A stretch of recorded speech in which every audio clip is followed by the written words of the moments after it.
Fala galera, está começando mais um BIMcast, o seu podcast de BIM e tecnologias. Hoje aqui comigo o Marlinho. Fala Marlinho, tranquilo? Oba, beleza? Digão? Opa, tudo bem. Perdigas na escuta? Opa! Bom galera, hoje o tema é BIM 5D, o tradicional orçamento quantitativo, listagem de materiais, que engloba todo esse conceito.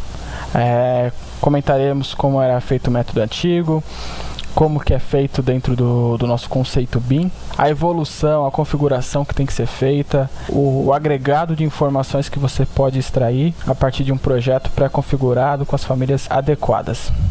Bom, para começar, Perdiga, para você, o que é o método antigo ou tradicional de fazer uma listagem de materiais? Bom, antigamente não, né? Até hoje as pessoas ainda utilizam desse método para fazer o quantitativo, mas a gente tem diversos problemas aí que eu vou comentar logo ali na frente. Mas o método tradicional consiste em a gente pegar uma planta em 2D, né, seja ela impressa ou diretamente no software CAD, né, e verificar junto ali na legenda, memorial descritivo, quais tipos de material ali vão ser utilizados e fazer um levantamento praticamente na mão, né? A gente, de repente, ali na parte elétrica, a gente cotar quantas tomadas, quantas caixinhas, quanto de eletroduto vai ter, quanto de cabo vai ter. Na parte hidráulica também a gente contar quantas tubulações, válvulas, registros, é tudo de forma manual. Então a gente precisa contar, precisa quantificar isso e dá muito trabalho, né? A gente tem, eu acho que etapas aí, né? Porque a gente tem a situação de você medir trecho a trecho e multiplicar, vamos supor, na elétrica pela quantidade de cabos que ali estavam passando, na hidráulica a quantidade de metros do tubo. Só que a gente entra para outra etapa aí, né? Que é quando você consegue adquirir plugins que funcionavam ainda na plataforma 2D, no CAD, por exemplo. E esses plugins eles já conseguiam pegar os próprios blocos deles já com propriedades e gerar uma lista um pouco mais avançada, não é, Digão?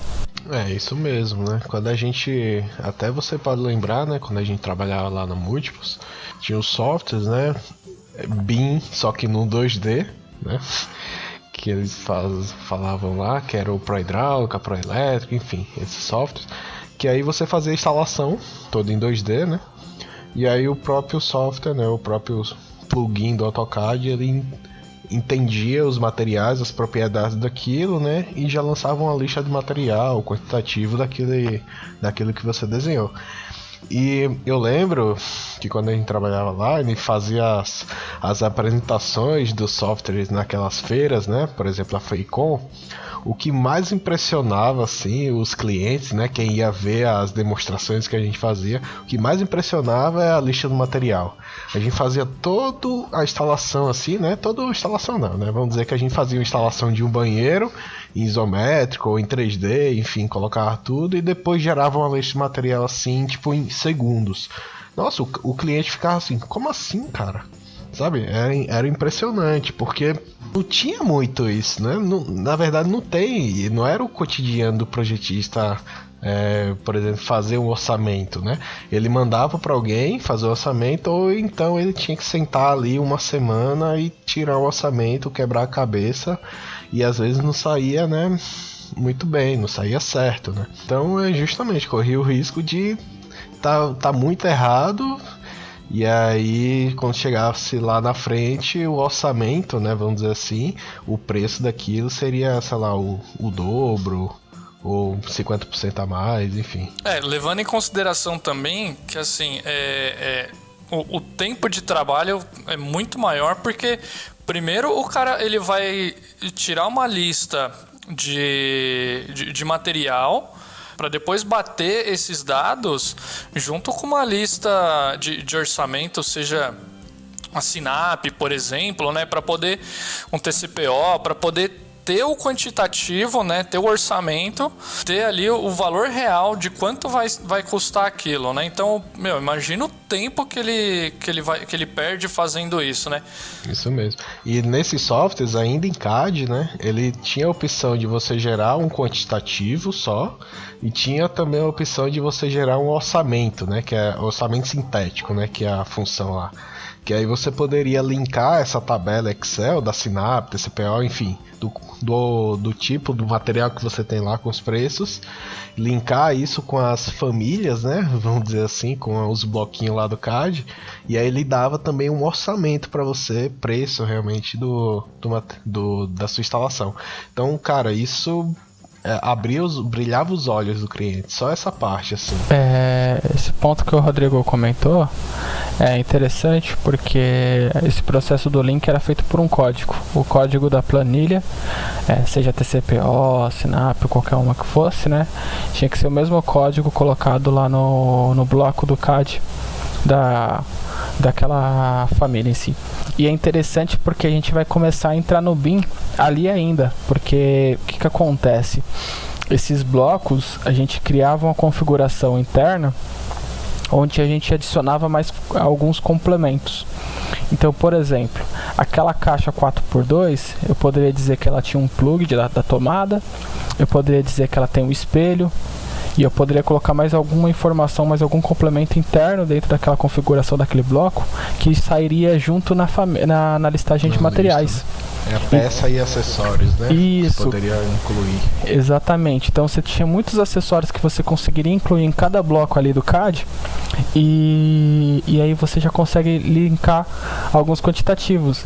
E aí que eu acho que começa a entrar no conceito do BIM hoje, né, Marlinho? Porque agora você já consegue colocar essas informações dentro de uma família hoje e poder, de acordo com o valor agregado de informação que você queira ter dentro da família, gerar uma listagem mais completa, mais robusta. Sim, nós temos elementos BIM, né, famílias BIM, que tem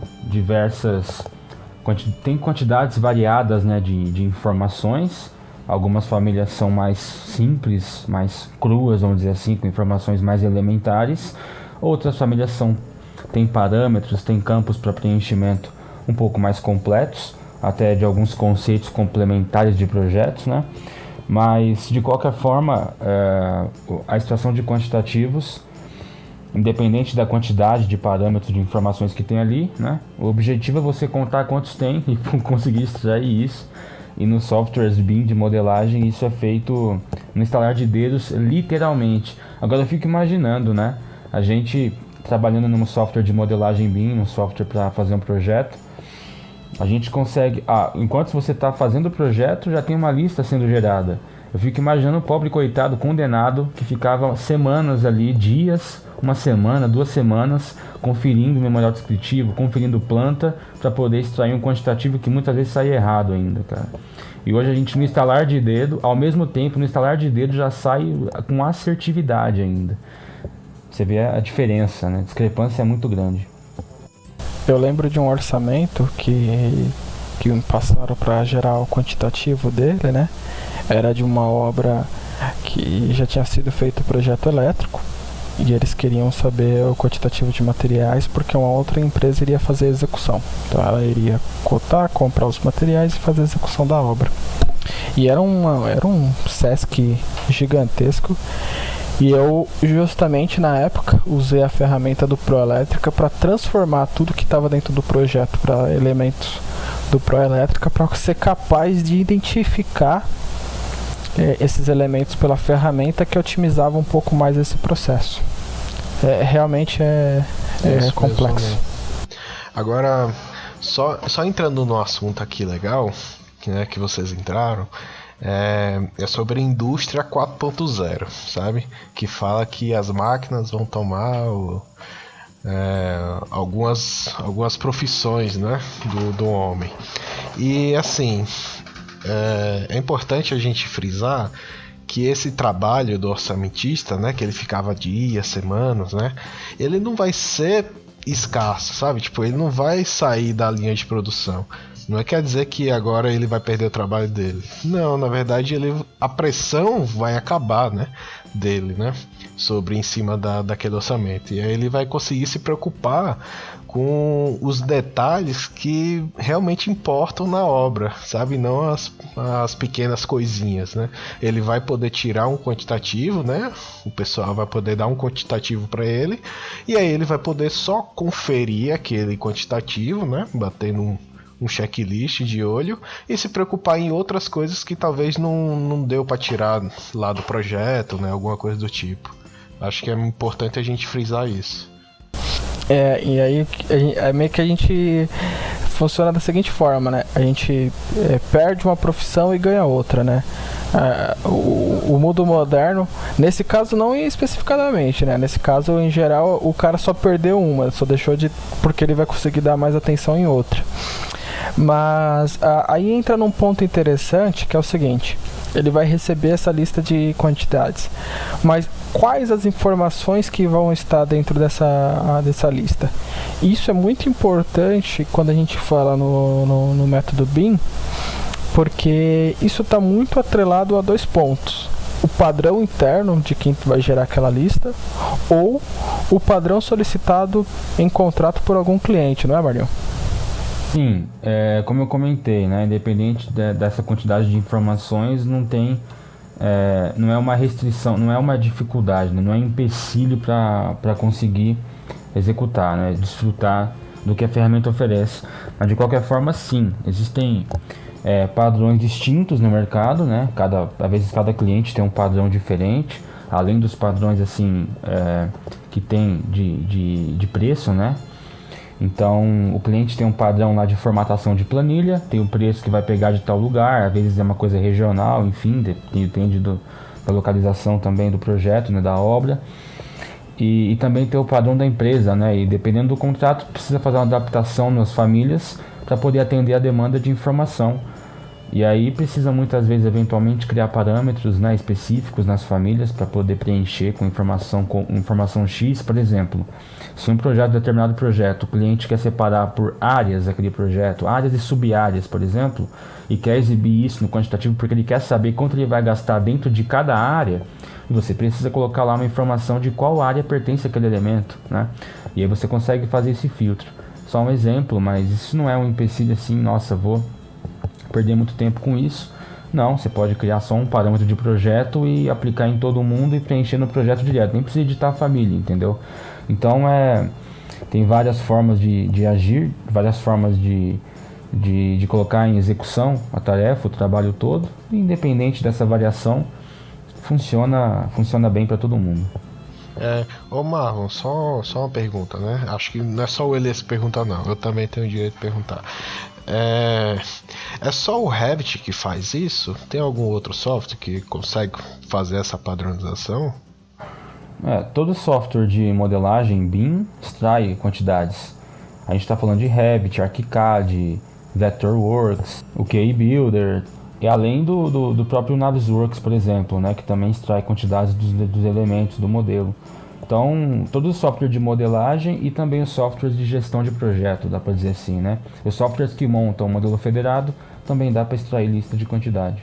Ainda dentro desse conceito do 5D, ô Marlon, você tem uma história boa para contar para nós, né? Tenho, cara. Quando eu trabalhava lá na Axion Engenharia, nós começamos a implantar o BIM. É uma construtora, né? Uma empresa que faz gestão de obras. A gente começou a implantar o BIM lá. E o que acontece? Quando chegamos para a implantação da 5ª dimensão, né? Implantação de orçamentos automáticos, o pessoal do orçamento deu um feedback do seguinte sentido: eles levavam, orçando em CAD, 2 dias, né, para levantar quantidades, por exemplo, de fundações de um projeto de galpão assim, logístico, vai. Pegar, calcular o volume de tudo, né, na mão, área, volume, área de forma, tudo, escavação, tudo na mão, né, ou então alguma planilha que possa automatizar alguns cálculos. Passaram a fazer isso em metade de um dia, ou seja, 1/4 do tempo que ela levava, ela passou a levar para fazer o orçamento, no caso em BIM. Ela só precisava modelar, né, modelar o projeto em CAD que veio para orçar. Ela só precisava modelar e preencher algumas informações para extração das quantidades. Então o que ela passava ali 36 horas para fazer, ela fazia ali em 4 horas. Olha só, né, a diferença que deu. É porque tem um adendo, né? Tem uma introdução aí, né? Porque se aquela família, por mais que você use ela em tantos andares, tantas situações e tantos locais, a informação que você colocar em uma delas se registra para todas elas que sejam a mesma família. Então, tipo, se otimiza muito o seu tempo nesse processo. Ô Perdigão, se a gente pudesse definir assim as principais diferenciações que existe hoje entre o método analítico antigo com o método BIM, o que você diria? O ponto principal aí que a gente tem é o tempo, né? Como o Marlon citou até um caso real de otimização de tempo. A gente tem também uma precisão no orçamento, né? Porque a gente consegue extrair muito mais fielmente falando o que vai ser utilizado, né? Então a margem de erro ali fica bem menor. E a otimização de custo, né? Porque ele sabe realmente o quanto ele vai gastar e também ele pode economizar de material, né? Você não tem desperdício, como a gente já falou em podcasts anteriores, né? Perfeito. É importante só ressaltar que alguns cuidados precisam ser tomados, né? Para que isso ocorra de forma correta, porque todos os princípios têm que estar lá de forma bem coerente, né? Rodrigão, o que você diria assim que são os cuidados principais, mesmo estando dentro do método BIM, para que a lista saia correta? Cara, a gente precisa seguir pelo menos um padrão de projeto, né? A gente precisa ter um bom template, umas boas famílias configuradas, né? Com todos os padrões.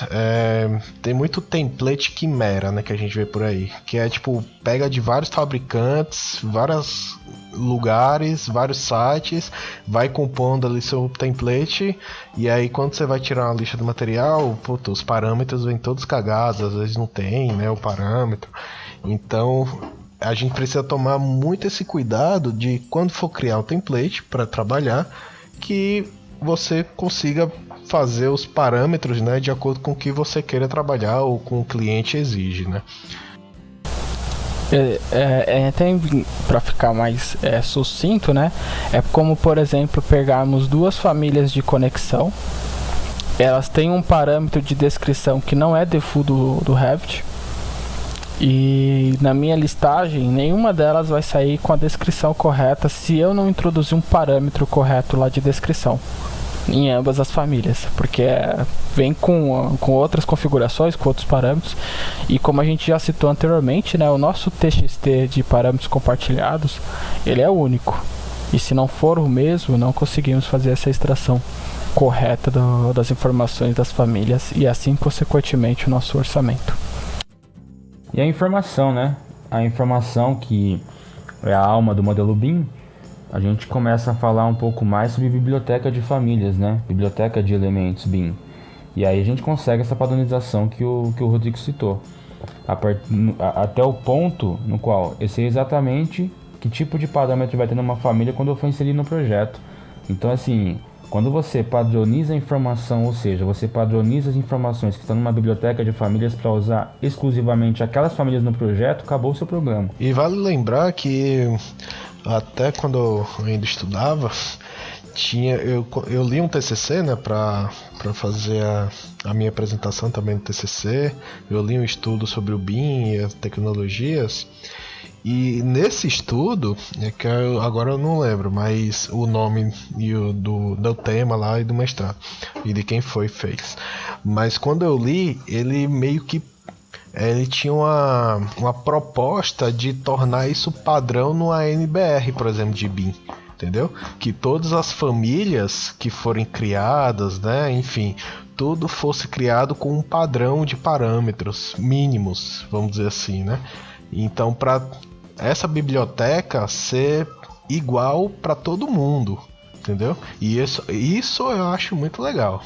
Quando eu li isso, fazer uma NBR para padronizar isso, eu acho que ia ser da hora. É que a gente entra num assunto, né, normativo, e é complexo no Brasil, né, cara, porque tem muita coisa no Brasil que não tem catálogo, né, que o serralheiro da esquina que faz, então é difícil padronizar muita coisa. Se você tem, por exemplo, conexão, tubulação, que tem uma fabricação, né, que tem os fabricantes, que é tudo bonitinho, até aí ok. Mas na parte arquitetônica, por exemplo, é muito mais complicado, né? Porque o pessoal usa muito, tem muito trabalhador autônomo, né? E para você padronizar isso tudo é difícil, né, cara? Então o Brasil, o que os caras estão fazendo é pegar normas de fora para tentar colocar aqui. É um pouco mais embaixo o buraco no Brasil, entendeu? Vamos dizer assim.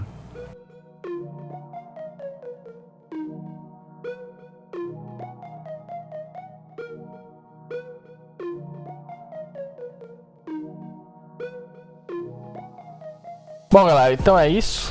Valeu a todos. Obrigado pelas informações compartilhadas em mais este episódio do Beancast. Perdiga, hora do nosso merchan. Vamos lá pro nosso merchan, então. Esse podcast é patrocinado pela nossa própria empresa, a Abenge Alfabin Engenharia. Fazemos projetos de instalações, projeto e modelagem de arquitetura, estrutura, ar-condicionado e demais disciplinas. Tá? Para quem quiser saber mais, as nossas redes sociais estão na descrição e os contatos aí também, como e-mail e telefone, e o nosso site para quem quiser saber sobre os nossos serviços. É só entrar em contato, beleza? Eu fico por aqui, galera. Um abraço, até mais. Valeu a todos. Até mais. Tchau, tchau.